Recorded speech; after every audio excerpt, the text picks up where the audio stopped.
Tatra Surupam Rupam Tasya Gaja Muri Purim Maturim Kohushva Radha Kundamagirivaram Ahorarikam Advasam Pratuya Supratita Kripaya Shri Guru Tam Natosmi Gurave Gaurachandraya Radhikaya Nityaya Krishnaya Krishna Bhaktaya Tad Bhaktaya Namo Namo Ananda Vilamaya Vigrahaya Hemavadivyasthavi Sundaraya Tasmai Mahaprema Sampradaya Chaitanya Chandraya Namo Namaste Chaitanya Chandraya Namo Namaste Chaitanya Chandraya Namo Namaste Bhakta-vina aparana-lakshari chirtasya-kamani karanamadi Vita-mahimram sharanam-rapana Vrinde namaste charanarvindam Vrinde namaste charanarvindam Govinda Namo Naramadaveti Govinda Namo Naramadaveti Govinda Namo Naramadaveti Govinda Namo Naramadaveti Hey Krishna, Hey Radha, Hey Saketi Govinda Namo Naramadaveti Sham Sundar Shikandasika Smaha Smalim Manana Radhikaras Kamamakritvanidhe Supriyacharya Kinkurim Kuru Tuvayvasmi Nadivami Kravana Iti Vidyayudevikam Namam Charantikam.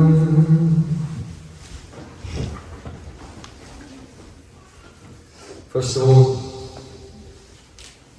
I offer my Satsang Puspanjali, my heart like flowers thousands of times at the lotus feet of my holy master, my supremely worshipable spiritual Gurudev, Asmadir Parvaradattama Guru Padavadma, Nityalila Pravish Om Vishwapar Ashtotarasata Sri Rupangachayavanya, Srila Bhakti Vedanta Narayana Goswami.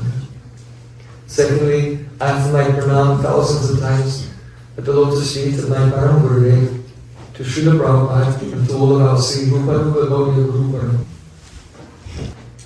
And finally, I offer my pranam to all these Vaishnavas and Vaishnavis, Vanchakalpatarus, Rupasana Nubhevata, Rupatam Brahma, Deva Vaishnava.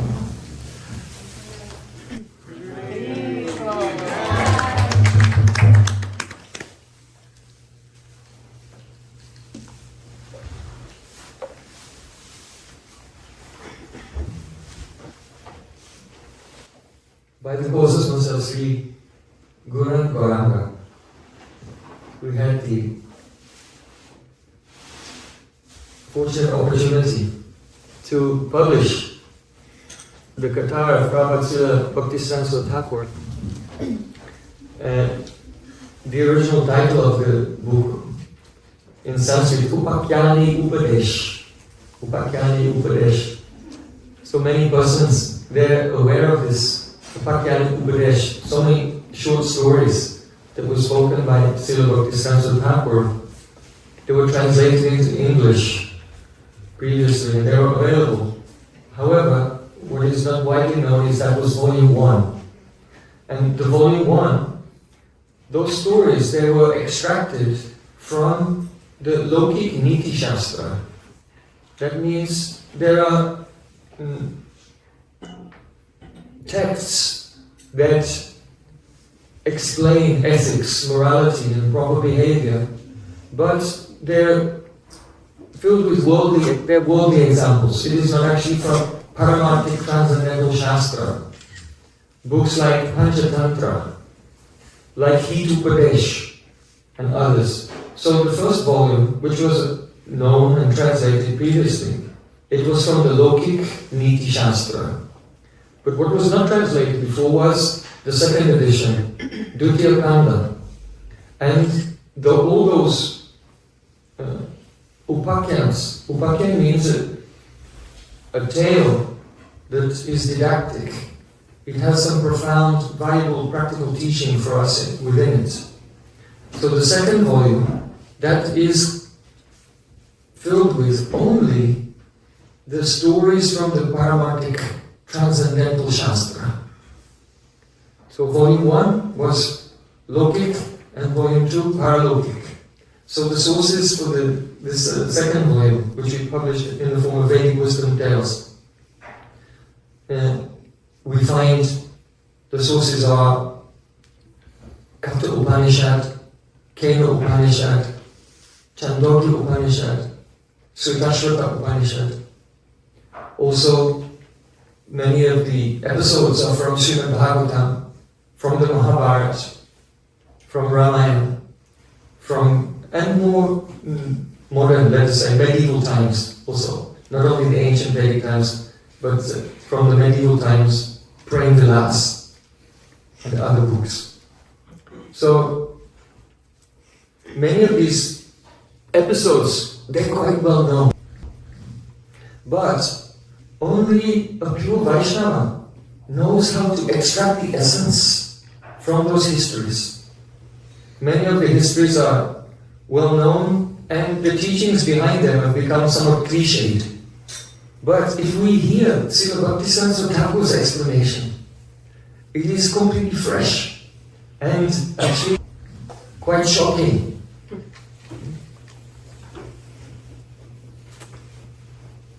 Sri Krishna has said, Tato dusanga usritya satsu sanjeta buddhiman santa evasya chindanti manovyasanga bhukti.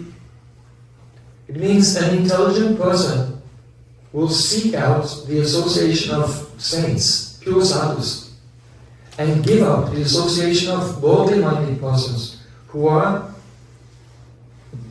deeply embedded in the material conception of life. In that association of pure Vaishnavas, then Santa Evasya Chindanti Manovyasanga Bhukti, they speak in such a way that their words are like a knife and they cut our material attachments. Because the vision of a transcendentalist and the vision of a worldly person who has the samskars of many, many lives of embodiment, being embodied. So therefore, such persons, their thought patterns are completely different to the conceptions, the swabhav, the nature, the vichar, the philosophical perspective, and the achar and behavior of liberated persons. So only by hearing from such liberated persons can our material conceptions be cut, our material swabhav become transformed, and our vichar, our deliberation on the nature of reality can be cleansed, purified, and brought in tune with the absolute truth. So, these 34 stories, they are quite well known, and there's some danger that a person may read all of the stories and in the end think, well, what was that about? Because the stories are so different, they're from different times in history, they deal with so many varied situations.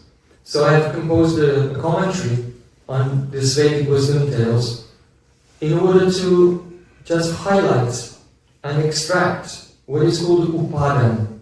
Upadan means the ingredient causes. Because when we hear Harikatha from pure devotees, by hearing from them, we should receive a sanskar, a deep impression about a particular perspective. And all of those deep impressions taken together, they are the upadans, they are the ingredient causes of success in our spiritual life and in our spiritual practice. So in the commentary, I have just briefly explained 16 essential upadans, essential ingredient causes of the success in our spiritual life, and indicated where we can find them throughout all the various upakhyanas in this volume. So first of all, this question, who am I? Why do I exist? What is the goal of life? Many persons contemplate this question. But what is not immediately obvious to us is how utterly ineligible we are to find the answer to such questions. Generally, people today tend to think that they are a self-contained unit, having everything that they need to do whatever they want. But this is not a fact. We are quite ill-equipped to find the answers to these questions. And the reason is because of avidya, ignorance. So in the Shastra, Vedic Shastra, the nature of avidya has been described very scientifically. In common parlance, when we hear the word avidya, ignorance, we think perhaps it means being uninformed about something, or uneducated, or just being unaware of any subject. Or ignorance might mean that we know something, but we will willfully neglect it. So in this way, we have, in common parlance, an idea of what ignorance means. But in Vedic Shastra, avidya, this word avidya, ignorance, is a very scientific term. It's a very specific terminology, and it refers to an aspect of Sri Krishna's external material energy. This avidya has two parts. The avidya vritti of Maya, it has two parts, avarnatmika and vikshepatmika. So the first aspect of avidya, avarnatmika, it eclipses the awareness of the living entity in such a way that his identity is just stripped down to the bare sense of I. I am this. But I am what I am, there's no idea. So avarnatmika, even though the soul by nature, Jivara Swarupa Krishna Dasa Abhiman Deyatma Jnani Achadite Seigyan, Chaitanya Mahaprabhu told Srila Sanatana Goswami that the Abhiman, the self-identity of every soul is, I am Krishna's servant. But this is covered by the bodily conception of life. So, though I am Krishna's servant, though I am an eternal soul and part and parcel of the Supreme Lord, but this is eclipsed by the avarnatmika vritti, that is the covering potency, and it leaves only this bare, raw conception, I, with no context. Then, the second aspect of avidya is the vikshepatmaka vritti. That makes distraction. In other words, from pradhan, the ingredient material elements comes earth, water, fire, air, ether, and these are mixed together and they make all the objects of the world. So the vikshepatmika now takes the attention of this I, and vikshep means it throws. He becomes distracted and he becomes enamored and infatuated with the dancing of the elements in the world. And now he thinks, I am, and now he has some context. But this context is completely false. It's not who he is at all. Neither his identity or his situation. The temporary situations that are flowing by in life, after life. So, even though the soul is a divine and part of God, once our Self-awareness and Krishna consciousness is in a state of vismriti. We have no awareness, we are oblivious by the covering potency, and we are distracted by the distracting potency.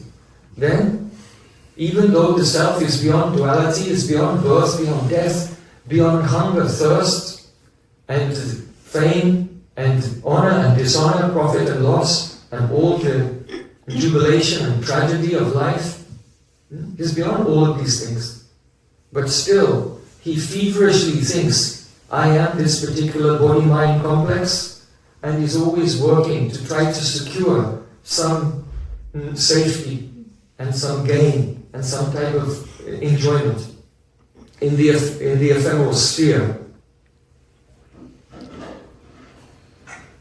Being in this condition, the soul cannot extract himself. Being covered by avidya, the power to free ourselves from this potency is not with us. So the Vedas say, tamasoma jyotirgamaya, go out of the darkness and into the light. But it's very difficult for the soul, because that light is the Supreme Lord, and he has no awareness of the Supreme Lord. Now, one thing which is very profound and psychological is that the avarnatmaka vritti, the covering potency, is not a positive entity. It's a negative entity. Just like the Vedas say, tamasoma jyotirgamaya, come out of the darkness into the light. Light is a positive entity. But darkness is just the absence of light. In Sanskrit, absence is called abhav. So the avarnatmaka shakti makes deep within our consciousness, on the deepest level, abhav, an absence, an emptiness. And then this absence, this emptiness, we project onto the world, because it's the base, it's the first tier of our thinking capacity. And all the other thoughts that we have, all our philosophical ideas, and so on, these are second tier functions, which are emanating from the basis of this abhav, this absence. And so the tendency is to think that the base level of the world is something unconscious. People think like that. Oh, what is around us? Oh, it doesn't matter. At the base level of matter, there is something there. It's either emptiness, or there's some kind of atom or something, some kind of particle that is completely unconscious and unchanging. Because it's the nature of abhav. An absence doesn't change. Right? An absence doesn't change. An absence doesn't require any support. So because absence is unchanging, absence is without support, absence is also not contaminated. So we project this absence, this abhav, which is deep within our consciousness, onto the world, onto ourselves, onto our body, and then we imagine that the things around us are unchanging. Now we know that everything is in flux, but people don't act like that. They act as if, oh, the situation I'm in, it's going to be like this forever. Just like the Yaksha asked Yudhishthira Maharaj, what is the most amazing thing? And Yudhishthira Maharaj said, the most amazing thing is everyone saw that his father died, his grandfather died, his great-grandfather died, but everyone thinks I will not die. Why? Because the abhav, the absence, is unchanging. And that's deep within our consciousness, and we project it. But the world is unchanging, or the basis of the world is unchanging. It's self-existent. It exists by itself without the constant support and active will and desire and presence of God Himself. Without the Supreme Lord, nothing could exist for a moment. It's like music. You hear music, but if the musician will stop playing, it disappears. So everything is existing in everyone only by the will of God. If you were not willing it, it would disappear. But we're thinking everything is existing by itself, unchanging, self-supporting, self-existent.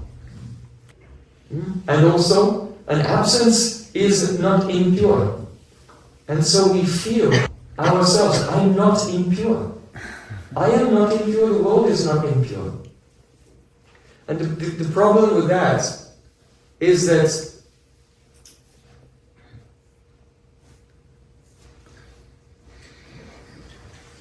when we are deeply rooted in this idea that I am pure, I am not corrupt, then we become lackadaisical. We become free from the endeavor to become reformed. We are in need of redemption, but we feel, I'm okay. Right? So these are the problems which come from this abhav, this emptiness in the heart. I don't need to be reformed. I don't need redemption. I am somehow perfect. But you know where the problem is? The world. I'm okay, but the world is wrong. And I have to fix it. The world needs fixing. My Gurudev used to give an example. There was one mechanic, and he was traveling. He went to the airport, and he sat down in the airport, and he sat down on the chairs in the airport. When he sat on the chair was wonky, was wobbling. So he looked underneath, he saw the screws are loose. So he had a spanner in his bag, and he took it out, and he got underneath the chair in the waiting room, and he was just fixing it. And while he was fixing it, he looked out the window, and his plane was taking off. So my Gurudev used to say, don't be like that. Your plane is leaving soon. And we have to be honest. That means we have to fully surrender ourselves in Krishna's service so that we can cross over this ocean of material existence. But in the meantime, we become distracted. Because actually I am not in need of redemption. I am not corrupt. I am fine. But the world is wrong. Let me fix it. And we become engaged in trying to solve material problems. So these are some of the components of illusion that have to be cut. See, Krishna said, Anadya vidyayuktasya purushasya vedanam sotona sambhavaranyas tattva yogyana dobhavet. When the living entity is anadi avidyayuktasya, he is united with this avidya since time immemorial, anadi, without any beginning. Swato na sambhavat. It's not possible for him to free himself. He cannot get out because all of the remedies, all of the ideas he has are these second-tier thoughts. It doesn't matter how sincere he is. It doesn't matter how impartial he tries to be. But all of his ideas are necessarily biased and theory-laden. Because they're second-tier thoughts emanating from that first tier of avidya, ignorance. So Sotona Sambhavat, it's not possible for him to free himself. Anyas tattvagyo jnana dobhavet. Therefore, there must be another person. There has to be someone else who can free him from this situation. So, who is that other person? That is Krishna. That is Krishna in the heart. Jive shakshat nahitati guru chaitarupe. Shiksha Guru Hai Krishna Mahanta Sarupe. But because the conditioned soul also, he cannot perceive the presence of the Chaitanya Guru, the Guru in the heart. So that Guru lives in the heart, is very kind, and he comes outside in the form of a pure Vaishnava to directly guide us and directly instruct us, to directly help us navigate through all the trials and tribulations, the pitfalls and traps of life, and attain our destination. Understand? This is Guru-tattva. That Lord who is in our heart has come outside in the form of a pure devotee. And see, Krishna is speaking through that Vaishnava to bring us to his eternal loving service.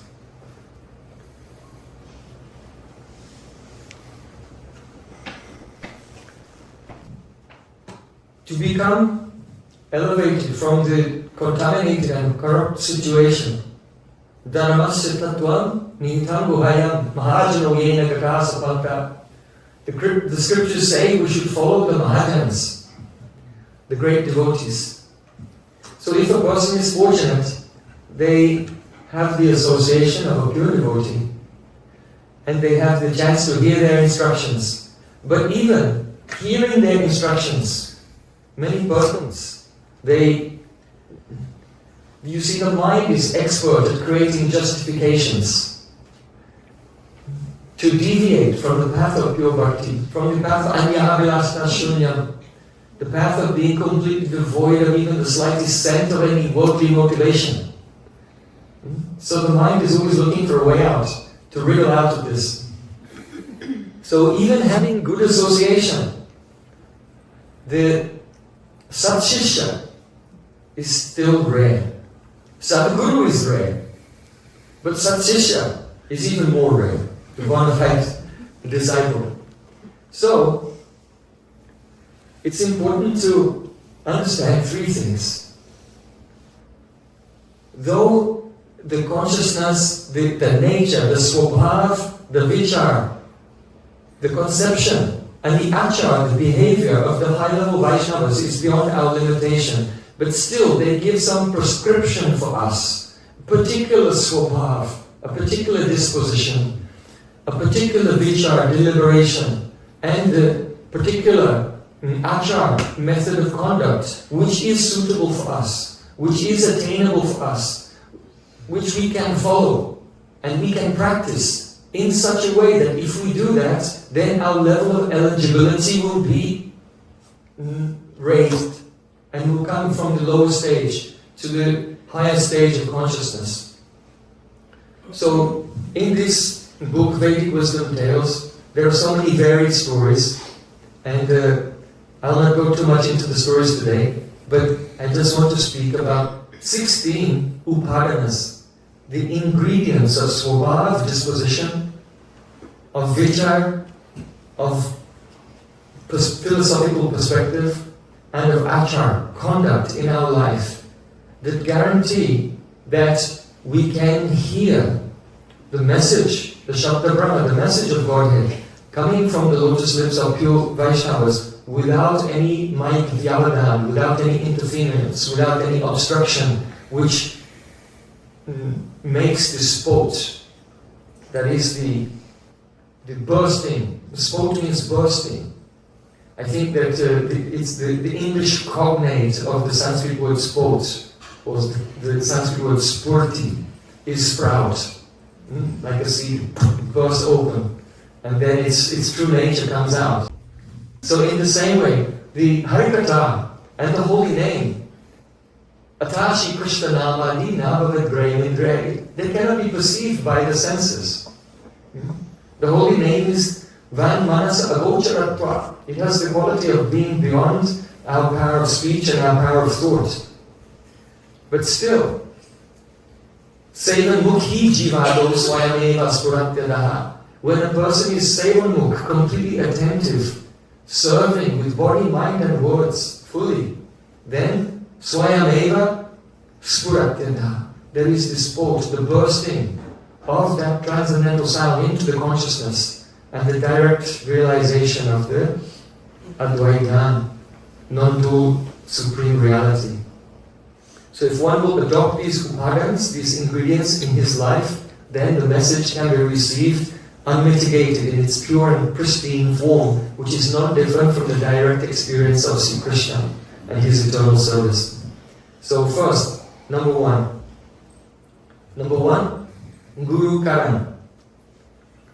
It's become fashionable these days to formally accept a guru, but then go away and be completely independent. Swatantra. Then a person, they will study what they like, they will sing what they like, they will worship any form of deity that they like. So this is unheard of in Vedic culture. In Vedic culture, there is a concept called Guru Karan. I will learn what Gurudev teaches, and I will not be independent. So, especially because all types of sadhana, they don't produce any results unless they are infused with kripa. Mahat kripa bina kaun kama bhakti noy, Krishna bhakti dhuri rai, sansar nahi. In Chaitanya Charitamrita, Krishnadas Kaviraj Goswami said, any activity that you do, even hearing, chanting, remembering and so on, if it's not infused with the Mahat Kripa, with the mercy of a great Vaishnava, then what to speak of being bhakti? One's entanglements within the material world will not become slackened even. So the importance of the Guru Karan is there in the history of Satyakama. Satyakama is a very beautiful history. There was a young boy, and he said to his mother, "Oh mother, I want to be a brahmachari and live in the ashram of the Guru. So please tell me, what is my gotra?" So his mother was a maidservant, very low caste. She said, "Well, I cannot say what is your gotra, that means your family line, because I'm a maidservant. And when I was younger, I served in the houses of so many wealthy men. And during that time, I attained you. So you should just say, my name is Java, the mother's name is Java. So you should just say, I am Satyakama, and my mother's name is Java, so I am Satyakama Java." So then the boy, he heard this, "Oh good, okay, let's go." So then he left home and he went to the ashram of Gautam Rishi. When he arrived there, he said, "Oh Gurudev, please accept me. I want to be your disciple and live as a brahmachari in your ashram." So then, according to the custom, Gautam Rishi said, "Yes, and what is your gotra?" He said, "Well, my mother is a maidservant, and she was serving in the houses of so many wealthy men when she was younger, and during that time she attained me." Gautam Rishi said, "You must be a Brahmin." Why? Because only a Brahmin, that means a person whose heart is pure, and they have sarlata. Sarlata. And sarlata means simplicity. Can just speak the unvarnished truth as it is. So seeing that he was so simple, though he was not born in a Brahmin family, it shows actually that the Varna is not dependent on birth alone, but rather it's dependent on qualities. So he said, "Oh, you must be a Brahmin, you go and take bath in the holy river and come back," and then he was initiated by his Gurudev. So then his Guru gave him responsibility. This is very important. My Gurudev used to walk around the mart and look inside the rooms. If you saw any brahmachari lying there, "What are you doing? What is your responsibility?" A human being without responsibility is an animal. So those who are fortunate, after receiving the initiation from Guru, it's not just a formality or a ceremony and now go away. Now, one should take the responsibility upon oneself. My Gurudev was very expert. He would put the responsibility and stick another one on top of that and another one until your feet are sinking into the ground. So there's no room for anything else in one's life because there's so many responsibilities. So he said, "I have 400 sick cows. I want you to take care of my cows." So then Satyakama, he set off and he took these 400 sick cows into the forest to graze, and he made a vow, "I will not return to the ashram until Gurudev's herd is 1,000 strong." 1,000 healthy cows and bulls. And so he was taking care of them all with great affection. Vishrambena Guru Seva. And then one night when he put the cows and made them rest, and he lit a fire, one bull came to him, and the bull began to speak to him and explained to him the Ekpad Vibhuti, 1/4 of the Vaibhav, the opulences of Parabrahma, the Supreme Truth. And then the bull said, "Oh, tomorrow you will be instructed by the Agni Dev, the fire god." So actually, you can shake your head and say, "Oh, no, story with talking animals." So it's not like that. Rather, because he was absorbed in serving his Guru, all the gods, the devatas, they wanted to help him. So Vayudev, the god of the wind, or of Pran, the god of the wind, Vayu, he entered into the bull and was speaking through him. he received that knowledge. Then the next day, in the evening, when he lit the fire, then the fire began to speak to him. Then the next day, a swan began to speak to him. It was Surya Dev, appeared in the form of a swan. And then the next day, in a madhu, one bird, a diver bird, the Pran Devata appeared in the form of the madhu bird and instructed him. And now he had heard all four parts of the Vaibhav, the glories of Parabrahma, the Supreme Truth. And he became enlightened. So then, Satyakama, he saw that all of this, now the herd was 1,000 strong, healthy cows and bulls. And he brought them back from the meadows and he came back to the ashram of his guru.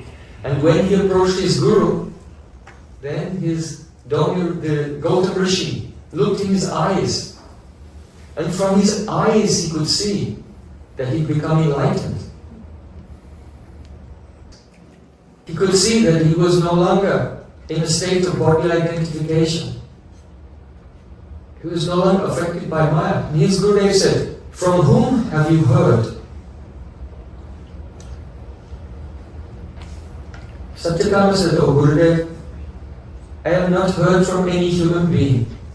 But I know that unless one hears instructions directly from the lips of Mahanta Guru, one's physically present spiritual master, maybe Diksha Guru, maybe Shiksha Guru, but unless one hears directly from the lips of Guru, then one's knowledge cannot become successful. So Gurudev, please explain to me the four parts of the vibhutis of Parabrahma." Then Gautam Rishi repeated the knowledge again. And by hearing the knowledge from his Guru, then he became completely siddha, completely perfect, and he himself became a great acharya afterwards. He became the Guru of Upakoshal Rishi. So, this is an example. It is said in the Guru Puja song that we sing every day. Vedic Jahara Charito. Oh Gurudev, your glories have been sung through in the Vedas. So Vedas means, especially the Shruti, the Upanishads. This is an example of the dynamic of Guru and disciple which is given in the Upanishads. So what is most important here is that even though Satyakama had become advanced in knowledge, he didn't become proud. And he returned to his Gurudev and said, "Gurudev, please explain this subject to me." He didn't think, "Now I know everything. Please explain this subject to me." So, this history is there to give the example of Guru Karan. What my Gurudev is teaching, I want to learn that. I want to know that. The ocean of knowledge is such a thing. You can never know everything. But Guru will give us that understanding, which will practically bring us into the eternal service of Radha and Krishna under his guidance. That means Guru Rupa Sakhi. Gurudev has the form of a beautiful gopi of Vrindavan. Under the guidance of Sri Rupa Manjari in the group of Lalita Sakhi and serving Radha and Krishna. So that, we don't want to know everything.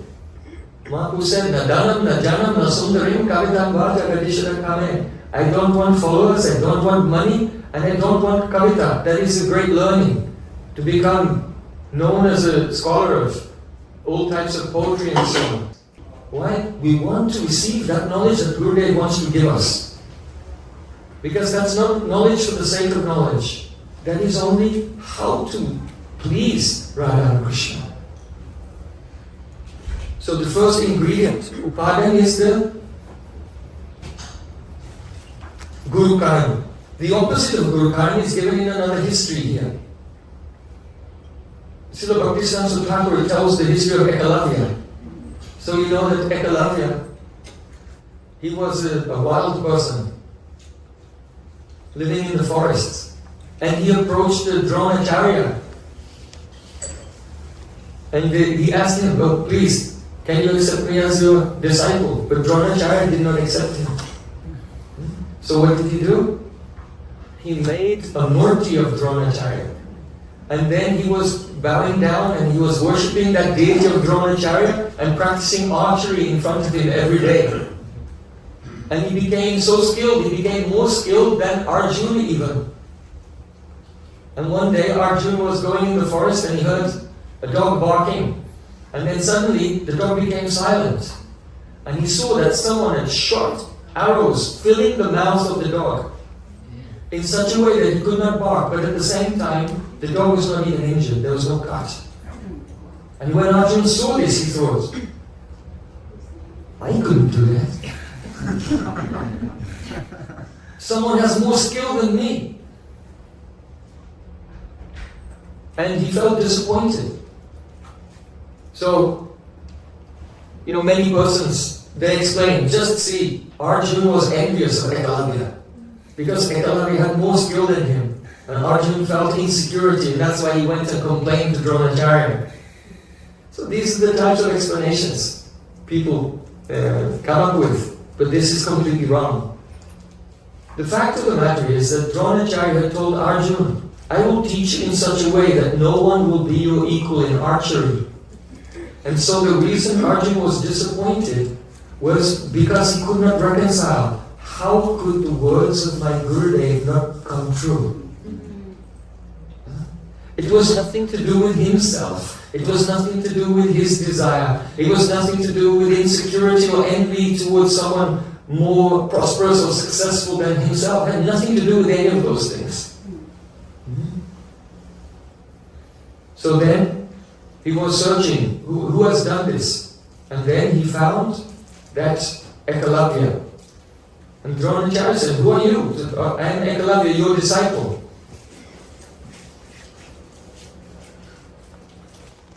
He'd become a disciple without permission. And he was doing so-called service under the guidance of his guru without direction. And he'd become empowered, but he wasn't empowered by guru. He was empowered by Maya. So then Dronacharya said, if you are my disciple, then you should give a guru dakshina, because at the time of initiation you have to give something to guru. And he said, yes, whatever you ask me for. So Dronacharya said, give me your right thumb. And then Ekalavya took a knife and cut off his right thumb and offered it to Dronacharya. So most people, they comment on this, Ekalavya has such great guru bhakti. He's so devoted to his guru. His guru said, give me your thumb, and without hesitating, he cut off his thumb and gave it to his guru. So he's a great guru bhakta. Some gurus even call their disciples Ekalavya. It's true. But Prabhupada Bhaktisiddhanta Thakur said, he's a demon. He's a demon. He has no love for his guru at all. His motivation for practicing and worshipping Dronacharya is to get one-upmanship over Arjuna and the Pandavas. He has enviousness towards them, and he wants to bet. So he's doing his practice to become better than others. This is not devotion. And when he cut his thumb and he gave it to Dronacharya, he didn't do it out of the swabhavik priti, just a natural love and affection. Disciples should have swabhavik priti. Like Guru is like you're in the family of Gurudev.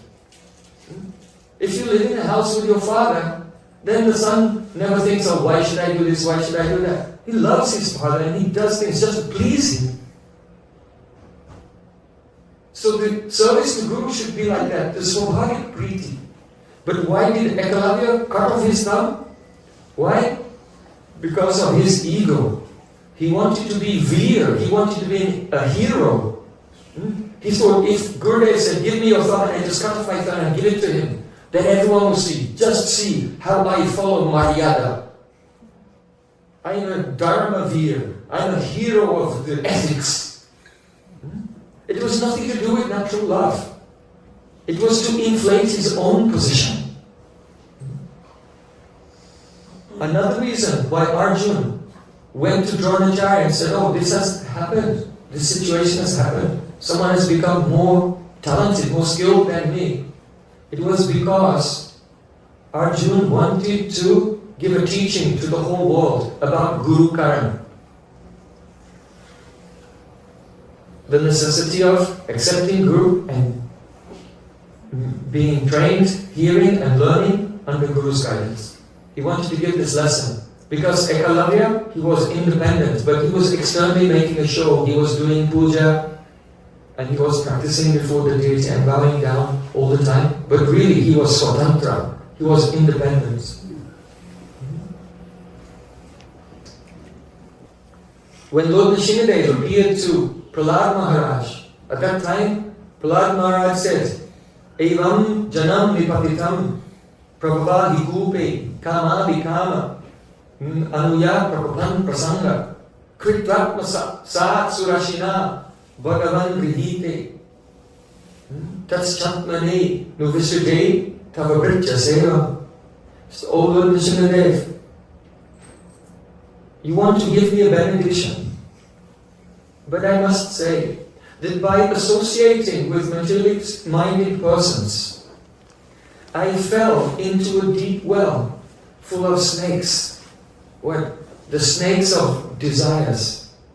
And I was being bitten by them again and again. And following these desires, I was just completely entangled in the material world. But what happened? Kritvatma sat surashina bhagavan grihite. Your Rishi, Narad Rishi, your dear devotee Narad, Kritvatma sat, he made me one with himself. This is so beautiful, you know? Atmasat. Atmasat is a beautiful word. Atmasat. What does it mean? Shakti buddhihim amiyati din karamore atmasat Gurudev kripa bindu diya koroi rase tunavechati. Srila Bhaktivinoda Thakur prays, O Gurudev, I have no power, I have no intelligence. Karamore atmasat, make me atmasat. What does it mean? It means that when we surrender at the lotus feet of Gurudev, then by his kripa, he assimilates us and makes us a part of himself. The Guru's heart and the disciple's heart become one. Guru's senses and disciple's senses become one.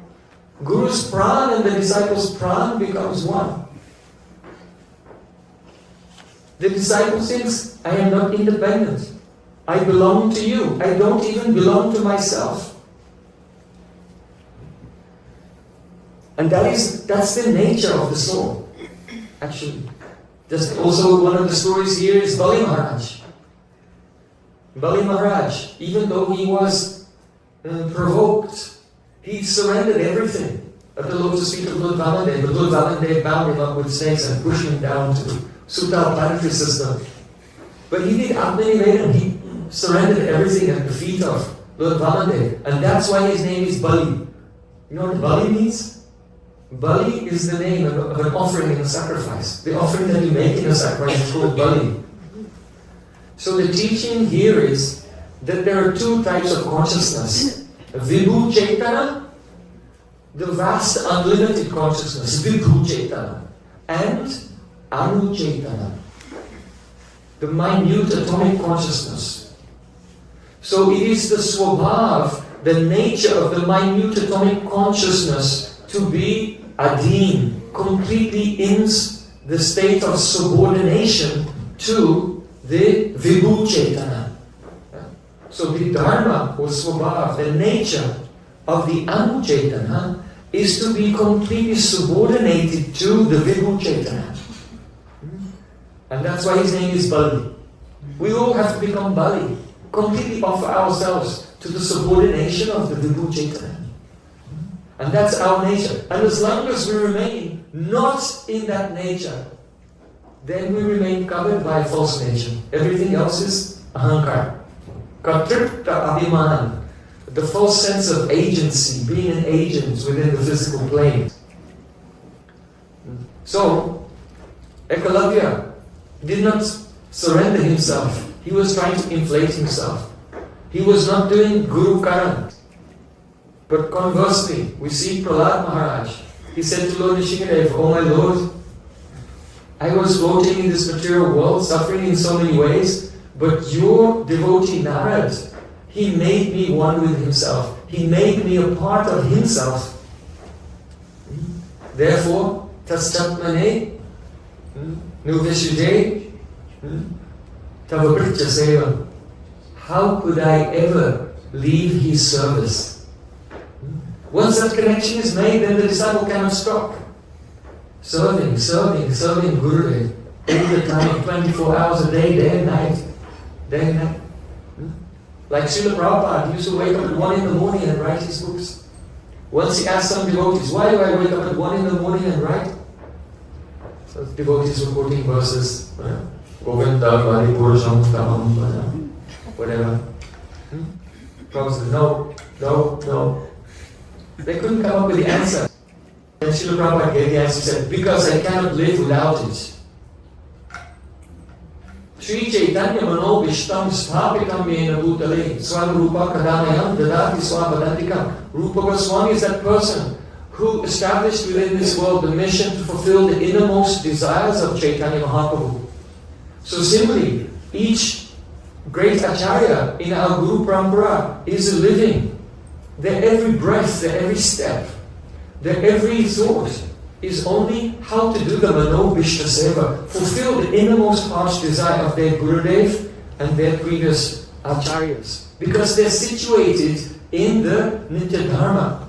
They have become Bali. Their Chaitanya is completely subordinate to the Vibhu Chaitanya. So this is the relationship between Guru. That's why it's called Sadguru and Satsishya, eternal Guru and eternal disciple. You can see one thing some devotees notice, that if you go to the temples, then you see the Parampara is there. Your Guru, his Guru, his Guru, his Guru. But when you come to our festivals or temples, you see the Parampara is the other way. Going from right to left instead of left to right. So there's a reason for that. Because if you see Chaitanya Mahaprabhu, on his right is the Vishnu-tattva, but on his left is the Shakti-tattva. Gadadhar Pandit and the Bhakta Srivas Thakur. And Gadadhar Pandit is the Shakti-tattva, that means Radharani. Comes from the left side of Krishna. Because the heart is on the left side. Do you ever wonder why the heart's on the left side? Now you know. Because God's heart is on the left side to be closer to Radhika. Radhika expands from the left side of Sri Krishna. And from Radhika comes Lalita, Vishaka, and Rupa Manjari and others. And each of the Manjaris expand from the left. And so because our Parampara, each Acharya is the expansion of his own Guru. He's the expansion of the bhava of his Guru. And therefore the Parampara goes in this way. So when we attain our Nityasthiti, our eternal position and eternal service, then our Swarup will be the expansion of the bhava of our Gurudev. And eternally in Anugatya, like that. So, how we do it? There are 16 Upadans, and we've run out of time and just discussed one.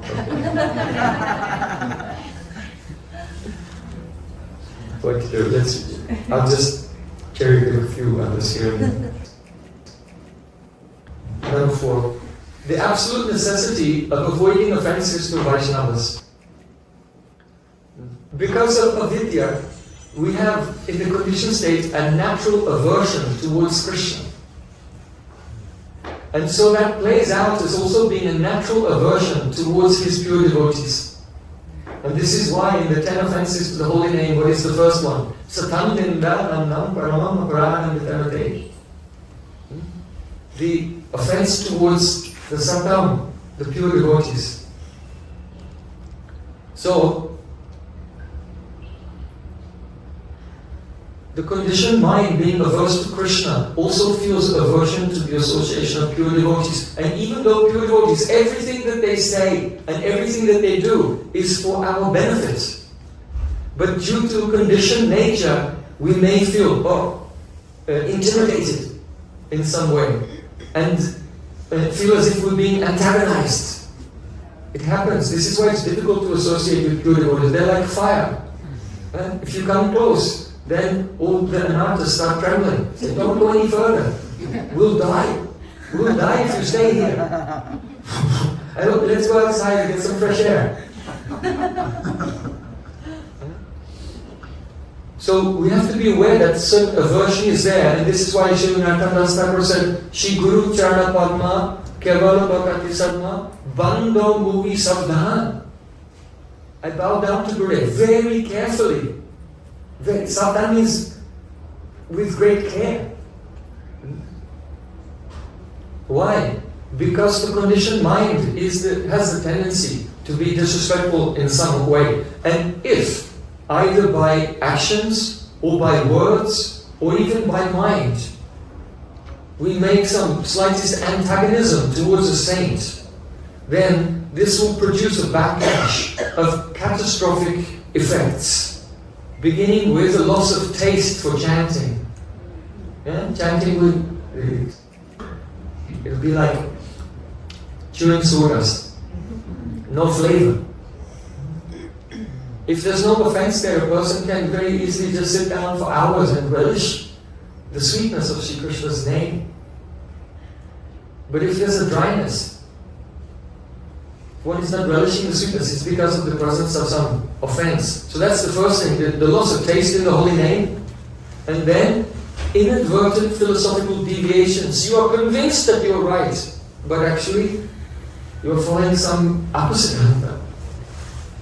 And then more extreme, the awakening of uncontrollable material attachments. So all of these things, they are the fruit of any neglect towards pure devotees, and therefore the neglect of pure devotees, it must be avoided at any cost. And that's very inconvenient. It's really, really inconvenient. So this is why the example is given in the very beginning of Chaitanya Charitamrita. Okay? First chapter of Chaitanya Charitamrita.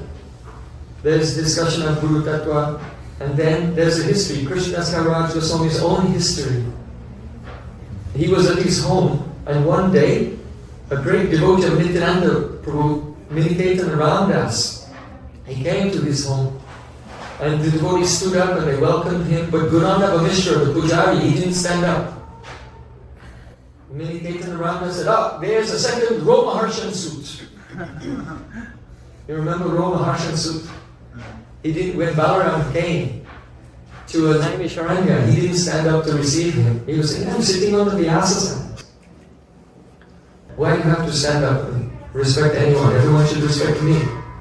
And so Baladev liberated him with a touch of Kushparas.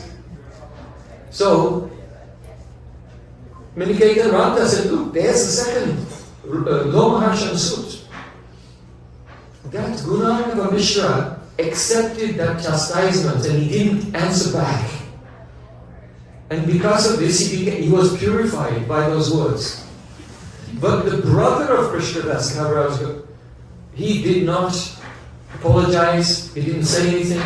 He did not respect Nityananda Prabhu. He respected Chaitanya Mahaprabhu, but not Nityananda Prabhu. So Krishnadas Kaviraj told him, you have the article Kuti Nyaya, half a hen logic. You think the head of the chicken is good? Sorry, the tail of the chicken is good because it gives eggs. But the head is no good, I have to feed it. So I can save money by cutting the chicken in half, just keep the eggs, and I won't have to have any expense. So that never works out.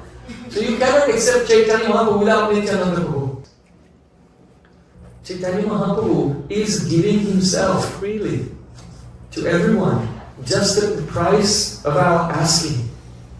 Oh Mahaprabhu, please give your mercy to me. Sri Krishna Chaitanya Prabhu Doya Koramori.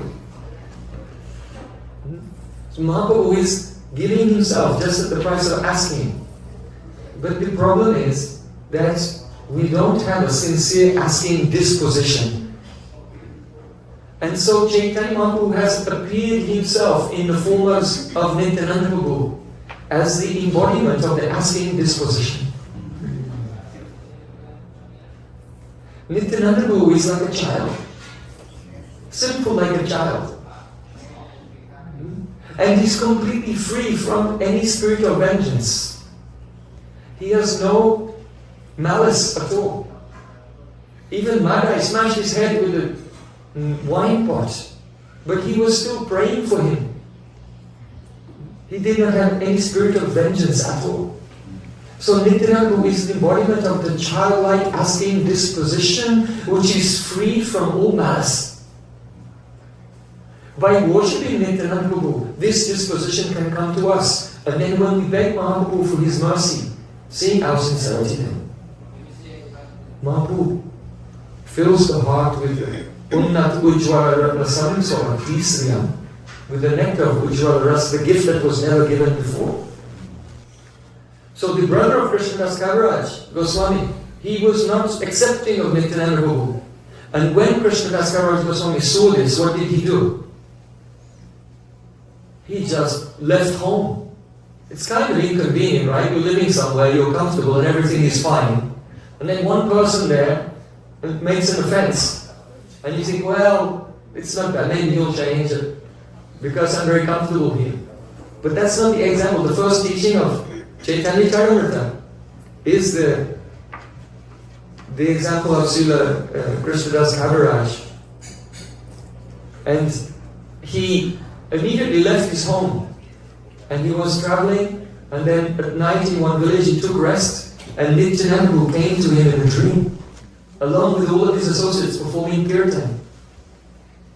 And Krishnadas Kaviraj said, I have no virtues, I have no gun, attributes, but only on the basis of this one attribute that I could not tolerate any offense. So Nityananda obediently gave me his mercy. He said, go to Vrindavan, there you will get the mercy of Govinda, Gopinath and Madan Mohan. There you will have the shelter of Rupa and Raghunath Das Goswami. So even though it's inconvenient, but still, worldly considerations cannot come into play in spiritual life. Only Mahajano Yena Prakasapanta. So in this Vedic wisdom tales, this example of the inability to tolerate offense is there in the story of Sati. Sati, the wife of Lord Shiva. Her father, Daksha, invited her to come to a yajna, but didn't invite Lord Shiva. She asked her husband for permission to go. He said, I cannot recommend it. Daksha is very attached, an envious person. It will not be auspicious. And his followers are also like that. But anyway, she so much wanted to participate in this big social event. All the other demigoddesses were going. So she set off, and then she went there to the Daksha Yajna. And there were no offerings to Lord Shiva there. In fact, the whole yajna had been set up just as a huge disrespect to Lord Shiva. So seeing this, then Sati, she spoke very strongly. She said, oh, Mahadev is full of kindness. He never sees faults in others. He's such a person, even if someone has, the middle level of person, the middle level of devotee, he will discriminate between good qualities and bad qualities. And seeing a small good quality, he'll magnify it and make it great. But the highest level of devotee, he does not see any bad qualities either. He'll see a bad quality and think it's a good quality. So Lord Shiva is so munificent, so magnanimous, and yet you are offensive to him. My body was born from you because she's the daughter of Daksha. So I cannot tolerate to keep any relationship with you anymore. So I'll give up this body. And she sat in meditation, and by her yogic fire, she burst into flames. And she gave up that body. And in the next life, she was born as the daughter of the Himalayas. So Sati became Parvati. Srila Bhakti Thakur, he said, don't compare the sati, or the self-immolation, the spontaneous combustion of Sati Devi with any famous great heroines throughout history. You see, in history of India, there are numerous occasions, especially in the medieval times. Sometimes a powerful king or a Muslim king would attack a Hindu kingdom and hold the fortress of a Dharmic Hindu king under a siege. And so everyone was trapped, they couldn't get out, and the death was inevitable. And of course, for all the queens living in the palace, their death was not inevitable, because the soldiers would come, or the opposing king would come, and then they would violate them and keep them as their slaves. So it happened several times that the queens, they did the juhar. That means that they all together, they just set themselves on fire. Sometimes 100 princesses would just make a big fire and just all enter into the fire. And it was considered to be very dharmic, very chaste. But if you consider it, the reason they entered into the fire is because of the attachment to the physical body and enjoying, and the malice. Oh, no one should enjoy my body. So out of revenge, look, I'm going in the fire. And they would burn themselves as a kind of, to antagonize the I would rather die in this fire than be touched by you. This is not a transcendental spirit. But compare this to Sati. Sati, she gave up her body because of its connection with Daksha, who had made offense to Lord Shiva. And therefore, she gave up she had no attachment to the body at all, and she gave it up out of intense love. And it was not intense love just because Shiva is my husband. It was because Mahadev is a Bhakta. He's a devotee of the Supreme Lord. Vaishnavanam yata Shambhu. He's a great devotee of the Lord. And because he's been slighted, I cannot tolerate it. And Sati gave up her life. This sanskar should come. Hearing this pastime, this sanskar should come. It is not something negative. It's not really about suicide. It's about love. It's about deep attachment to our Gurudev and the pure devotees who have blessed us in our life.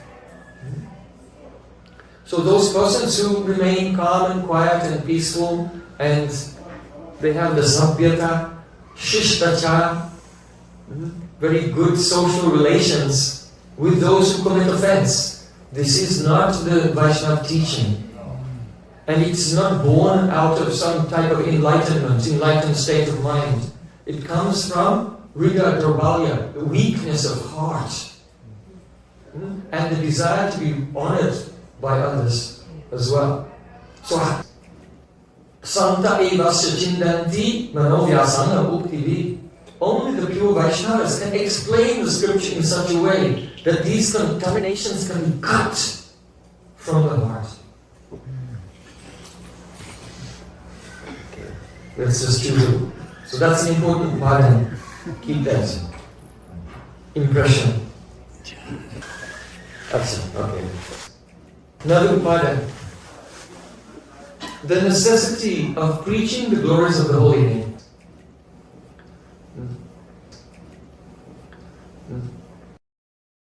Just like Satyakama, we heard the story of Satyakama. When he came to his Gurudev and he received the initiation, then he didn't think, oh, now I'm a sadhu. I'm going to sit in the ashram quietly by myself and meditate. But he took responsibility and he worked very hard in his spiritual master service. So, one of the main services that the spiritual master, responsibility that the spiritual master gives to the disciple, is to preach the holy name. So one should not think that this endeavor to go out and preach the glories of the holy name is an unnecessary and worthless distraction from bhajan. Sometimes you meet persons who have that kind of mentality. Yeah, I did some preaching a few years ago, now I am doing my Nirjan bhajan. So, we should know that Srila Sanatana Goswami, he has said, Achar prachar name karho dui karya, tumi sarva guru, tumi jagatera arya. O Haridas Thakur, there are two karya, or two duties in relation to the holy name. Achar and prachar. Achar means we have to chant ourselves. We have to chant ourselves. 64 rounds is a good start. So that is achar. Chanting 1 lakh Harinam every day. Then prachar, to speak to others about the glories of the holy name. These are the two duties. So Tumi Sarva Guru, Tumi Jagatera Arya, Sanatana Goswami Pad said, some persons they preach but they're not chanting, they're not practicing. And other persons they're chanting but they're not preaching.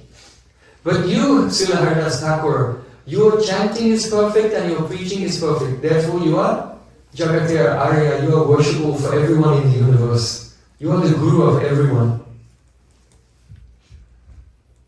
So this activity of spreading the glories of the holy name is not only beneficial for others. Don't think it's just about helping others, but it's beneficial for ourselves.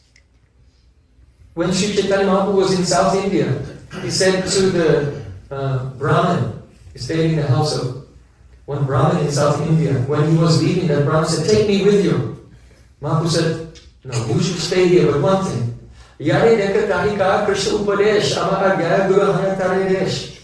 Everywhere you go and everyone you meet, you should tell them about the name of Krishna and the teachings of Sri Krishna. Kabu na vadive tomar vishaya taranga puna api eitai pavimora sangha."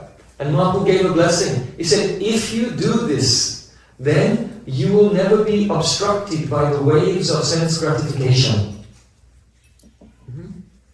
This is a great advantage.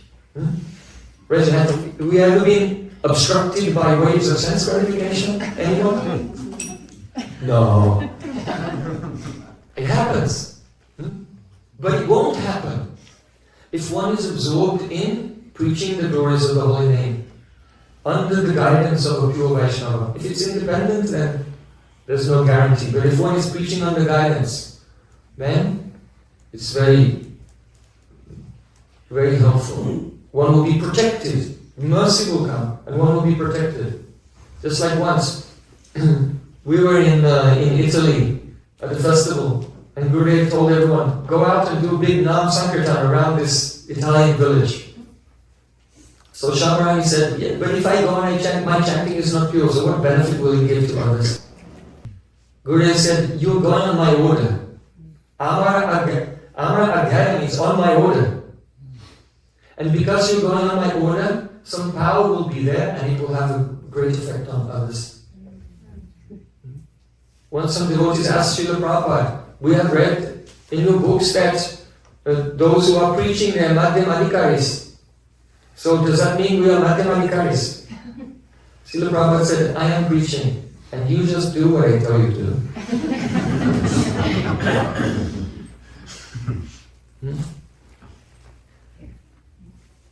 Preaching is one who has realization.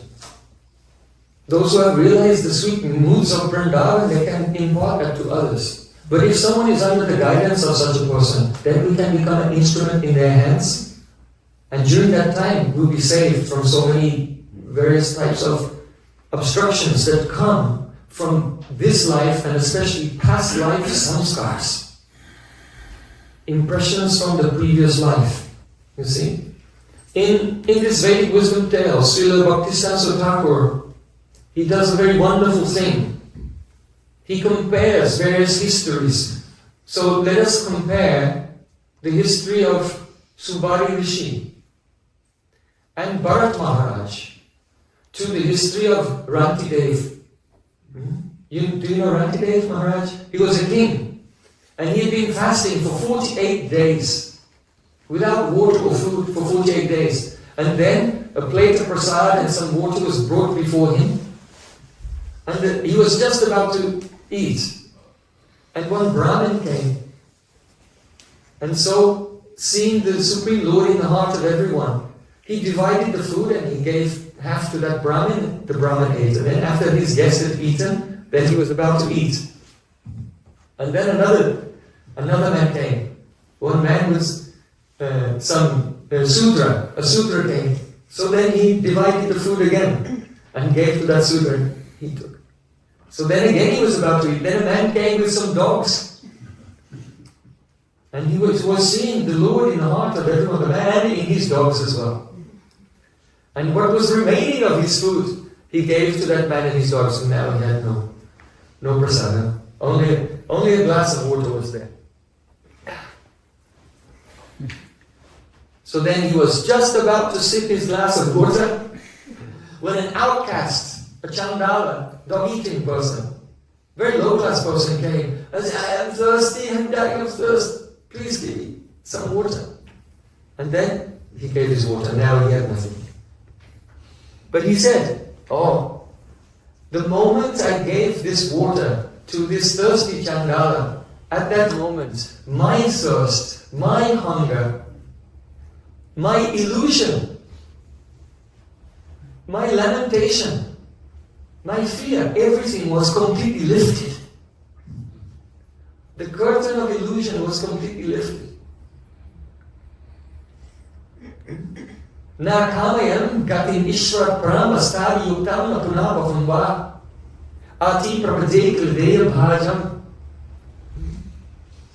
antasito yena bhavatya dukkha.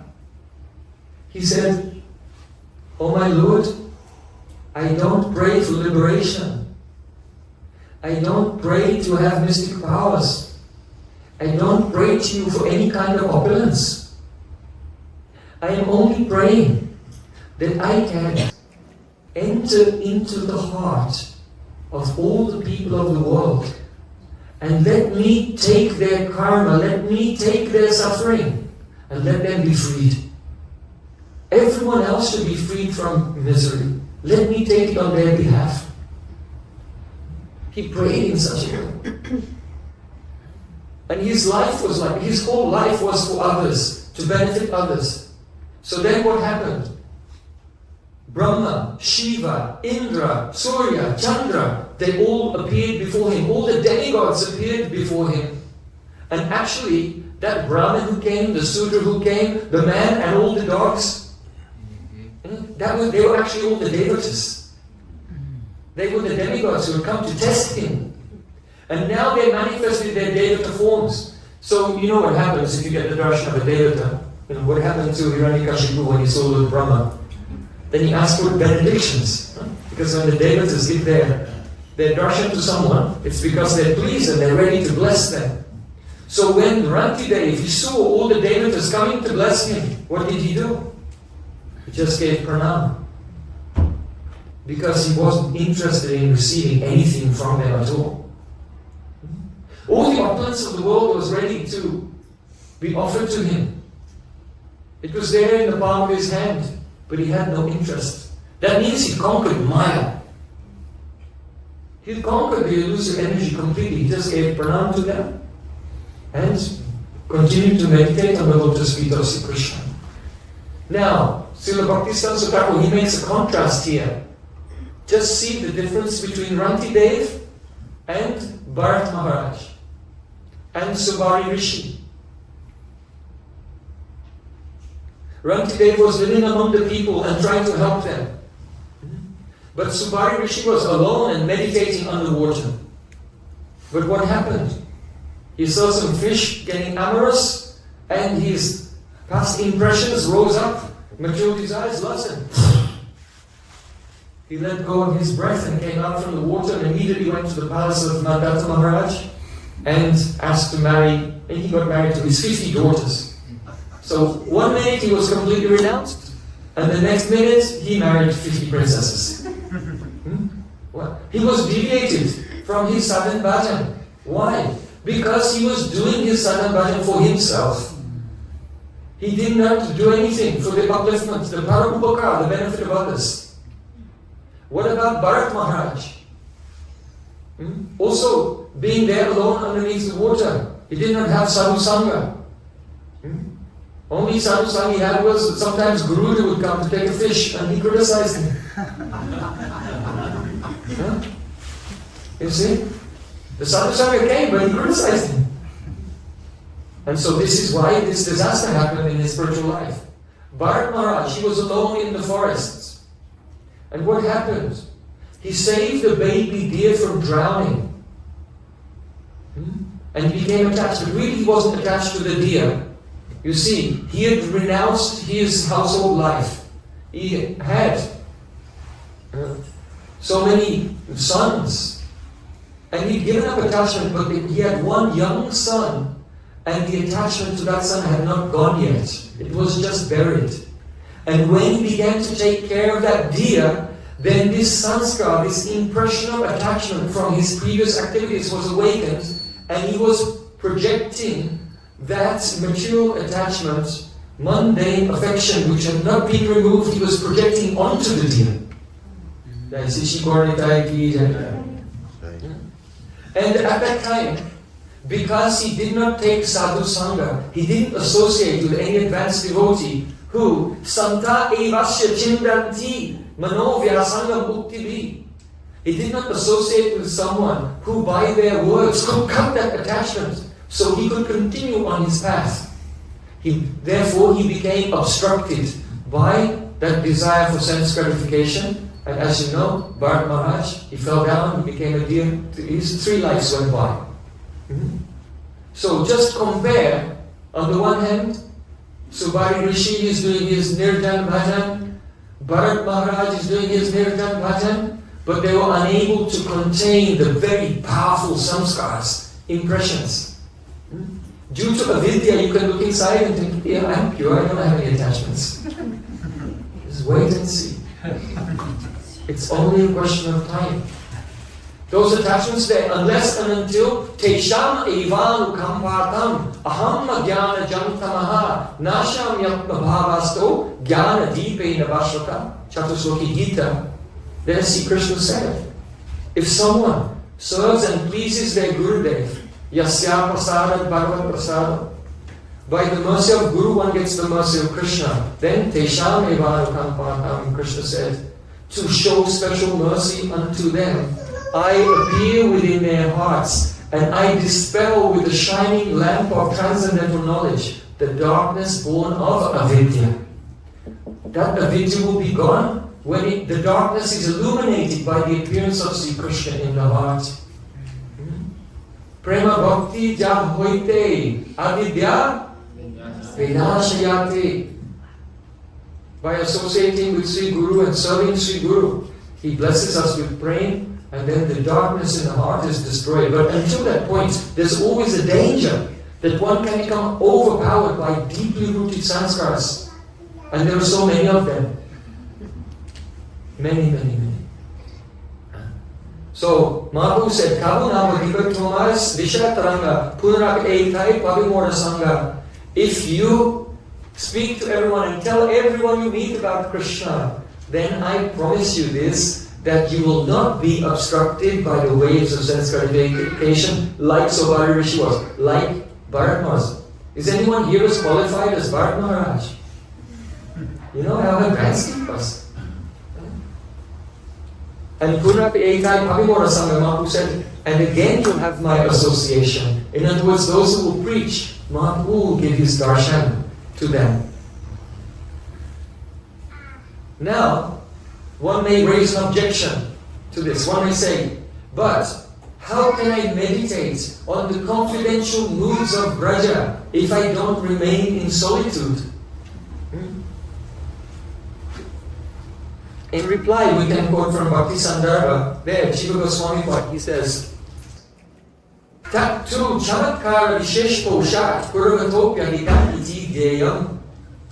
When many persons gather together and they loudly chant the holy names of the Lord, that is called Sankirtan, and it should be understood, apyadikam iti deyam, that this loud chanting congregationally of Harinam Sankirtan is superior to chanting alone or chanting japa alone also. The loud Sankirtan is superior to chanting japa alone. Why? Chamatkar Vishesh Poshat.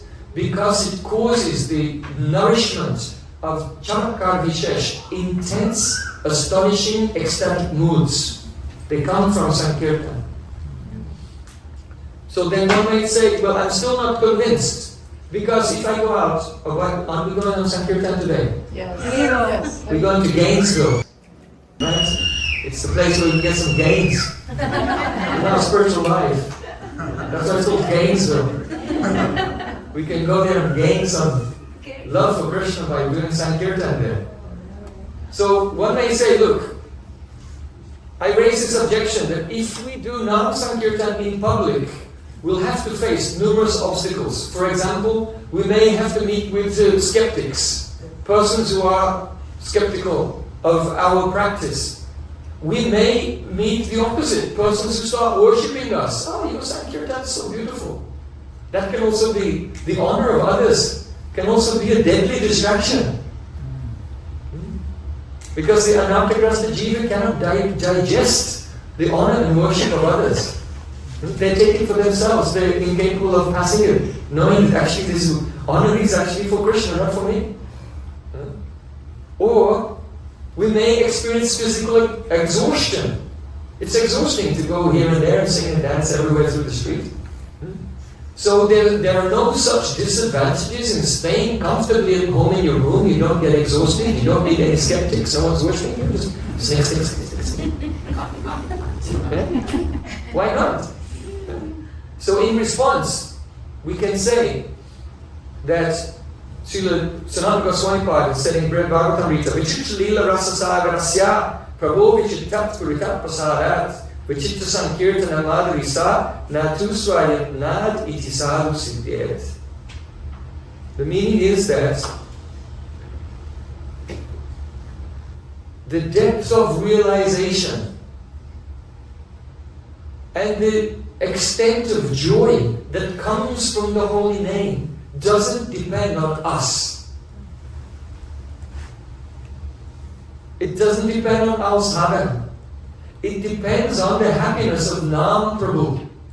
If Nam Prabhu is pleased, he can give the deepest realizations and the most vast expanse of bliss.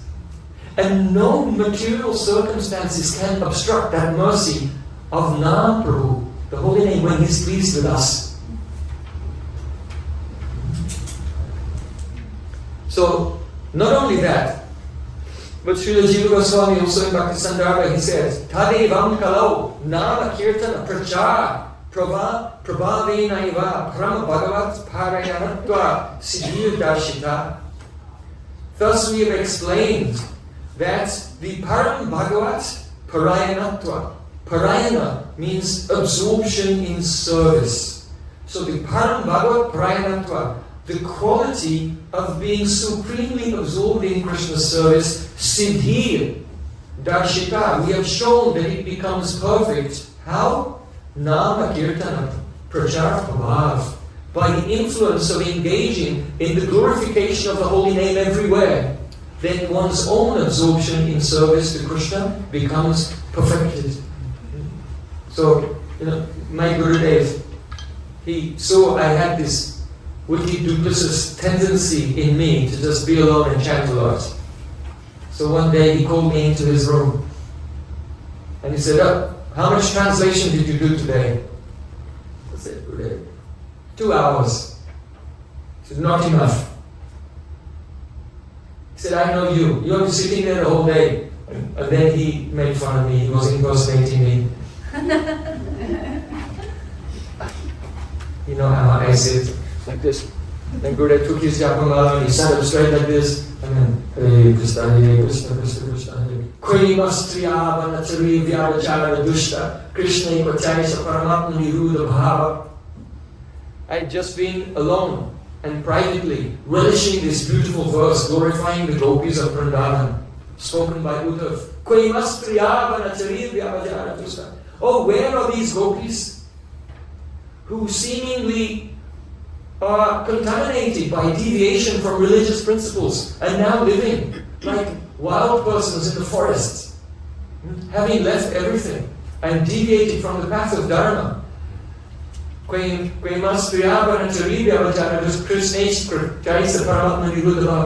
am I? Uddhava was thinking, I'm on the bottom of the mountain and the gopis on the top of the Mount Everest of Prem. I cannot even see them. My intelligence is like a hat. And when I look up to try to see the position of the gopis, my hat falls on the ground. That means my intelligence fails. Where are they? Where are those gopis and where am I? I'm nowhere. This is a very beautiful verse for those who want to do bhajan.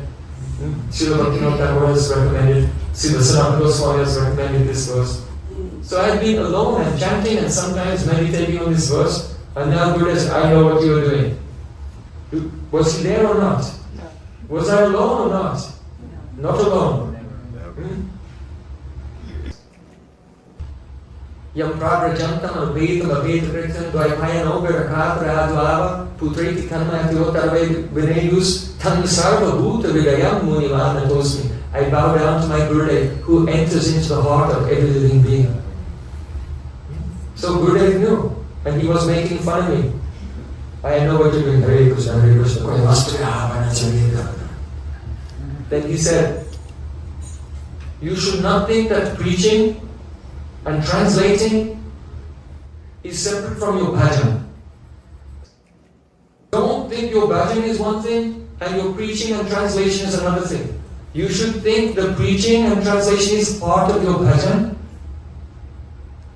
The more you chant, the more you will appreciate that service of preaching and translating, and the more you translate and preach, the more you will relish the holy name.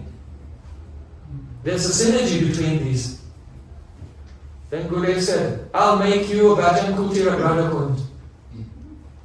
I'll make one bhajan kutir for you at Radhakund. You can stay there and chant all the time. So then I thought, he's not being straightforward with me. So then I said, Gurudev, what will be the result of that? Then he took his finger and he went like this in the air. 0. Result will be 0. Why? Because you become like Ekalavya, saying, yes, I'm worshipping my Guru, but actually you're not following anything at all. Bhajan Urjita Sanjana Sangamate. If we want to do bhajan, we have to be Bhajan Urjita, empowered to do bhajan. But that power comes from becoming one in heart with Gurudev. Becoming one in heart with the spiritual master. Then the love in his heart overflows. It's reflected into our hearts.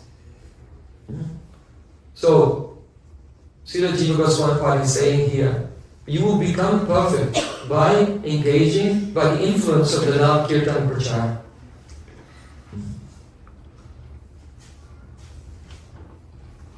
In this way, when we compare Rantidev, who was living for others, he conquered Maya, and those who were living for themselves, they fell down. So in the same way, if we engage in chanting, but also trying to spread the holy name to others under the guidance of Gurudev, though we may be in a fallen and contaminated condition, but Mahaprabhu has given the promise that one will be protected but from the waves of sense gratification and eventually have the darshan of his lotus feet. Time has gone over, so I will humbly request my Harikatha to take rest here. Sweet dreams. And we'll sing one kirtan, and then there will be Mahaprasad for everyone. So this morning we have discussed some Siddhanta. In the evening we'll discuss the Leela, the pastimes of Sri Chaitanya Mahaprabhu. Gaur Premanande.